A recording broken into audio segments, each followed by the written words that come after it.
નમસ્કાર, હું છું આપના સાથે ઈશા દુબે. આપ જોઈ રહ્યા છો જનસાક્ષી ન્યૂઝ. નજર કરીએ આજના મુખ્ય સમાચારો પર. ભારતના પાડોશી દેશ બાંગ્લાદેશમાં ફરીવાર હિંસા ફાટી નીકળી છે અને તેમાં હિન્દુઓને નિશાન બનાવવામાં આવી રહ્યા છે. બાંગ્લાદેશમાં હિન્દુ યુવકની ઘાતકી હત્યા કરવામાં આવી હતી, જેના પ્રત્યાઘાતો સમગ્ર દેશમાં પડી રહ્યા છે. ત્યારે અંકલેશ્વરમાં કરણી સેના દ્વારા વિરોધ પ્રદર્શનનું આયોજન કરવામાં આવ્યું હતું. અંકલેશ્વર જીઆઈડીસીમાં આવેલ અટલજી જોગર્સ પાર્ક ખાતે કરણી સેનાના આગેવાનો અને કાર્યકરો દ્વારા વિરોધ પ્રદર્શન કરાયું હતું, જેમાં સૂત્રોચ્ચાર કર્યા હતા. આ મામલામાં ભારત સરકાર હસ્તક્ષેપ કરી હિન્દુઓને સુરક્ષા પ્રદાન કરે તેવી માંગ કરવામાં આવી હતી. સદર કાર્યક્રમમાં કરણી સેના ગુજરાતના અધ્યક્ષ ઓપી સિંહ સહિતના આગેવાનો અને કાર્યકરો જોડાયા હતા.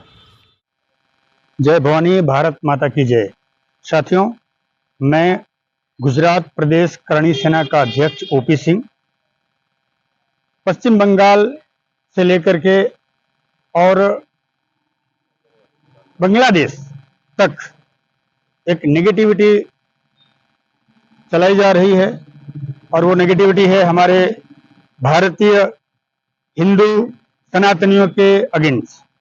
हम करणी सेना इस बात का पूरी तरह से विरोध करते हैं और भारत सरकार से मांग करते हैं कि भारत सरकार इस पर कदम उठाए और किसी भी प्रकार से जो निर्दोष हिंदू हैं, जो अपने बिजनेस अपने कारोबार में बरसों से वहां रह रहे हैं, उनको प्रोटेक्ट करें.